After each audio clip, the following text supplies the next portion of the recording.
Probably the only time I've seen him do something that was crazy was he walked into a meeting room, slammed a Red Bull on his chest, kinda got everyone pumped, it was still full, he popped it off the open. Former LSU cornerback Greedy Williams recalls a time where LSU head coach Ed Orgeron, a big fan of energy drinks, got the team fired up by smashing a full unopened Red Bull on his chest.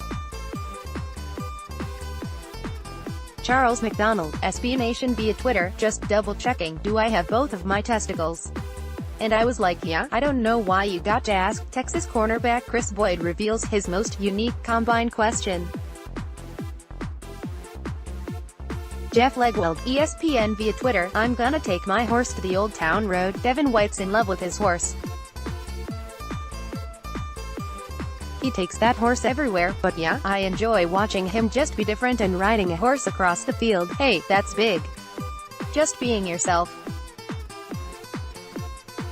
He's a country boy, I'm a country boy, both like horses, and that's where we find our peace at. Houston defensive tackle Ed Oliver reveals that both he and LSU linebacker Devin White both own and care for horses in their spare time. Detroit Free Press, don't knock it till you try it. I used to hate the Patriots. I hated because they would win so much. I hated because Tom Brady's hair was long. I hated that Belichick would wear sweaters. But now that I'm here, I love it. I love Tom Brady's hair. I love being a Patriot. New England Patriots defensive end Michael Bennett, who the team traded for this offseason, revealed the hatred he had for the team before actually joining them. Patriots.com, never been a better age to lob it up downfield. At 34, he's just going into his prime. Denver Broncos general manager John Elway believes that new quarterback Joe Flacco still has his best years ahead of him.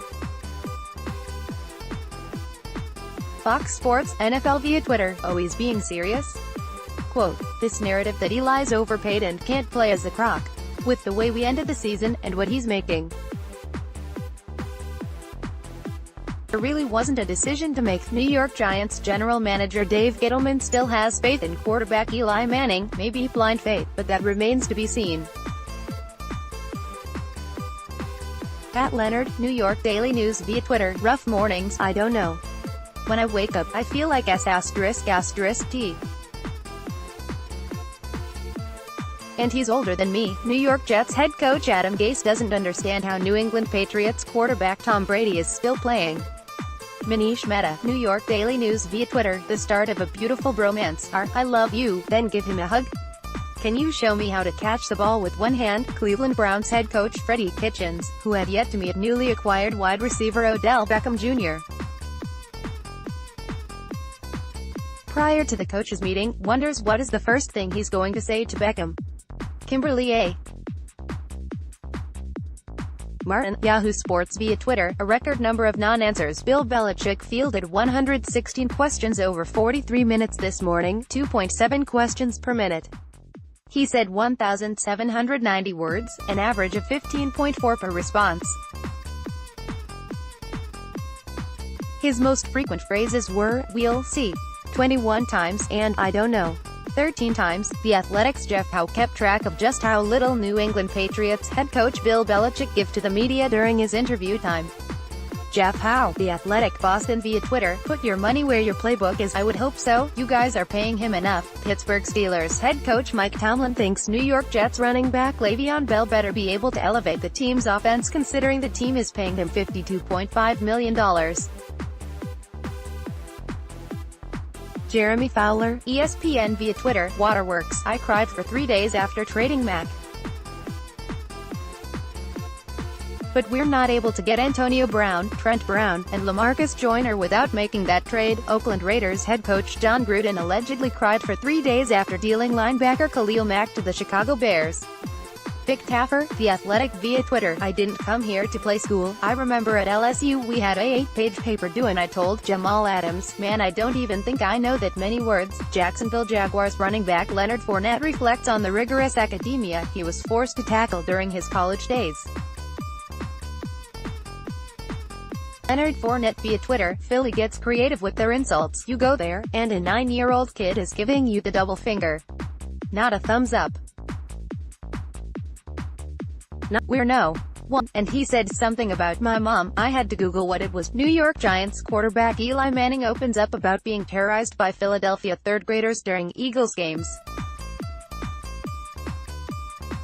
Bleacher Report via Twitter: Sir, this is an Arby's. The bottom line here is that it calls into question the motives of a man to get on national television and cite anonymous sources on things such as leadership and study habits about somebody he's never met.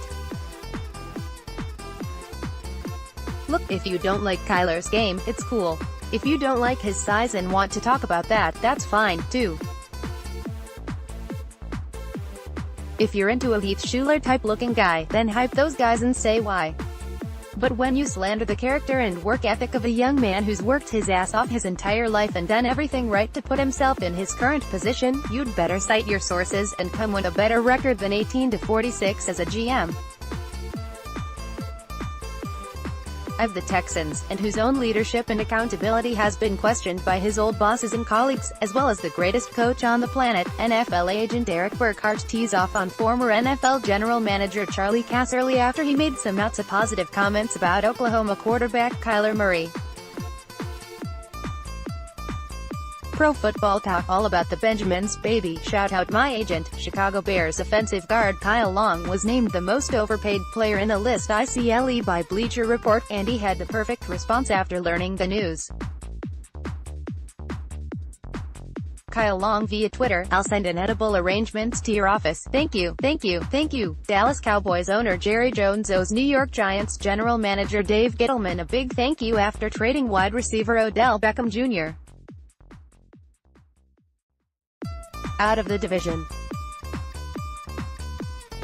NFL.com: eat the pain away. Aw man, we just both need a cheeseburger. Chicago Bears head coach Matt Nagy and Kansas City Chiefs head coach Andy Reid talked to each other after their heartbreaking playoff losses to the Philadelphia Eagles and New England Patriots, respectively.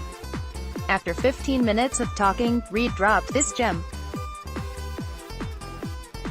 Kevin Fishbain, The Athletic Chicago via Twitter: this month in social media holding a grudge never looked this fun. Nola No Call has been a huge part of.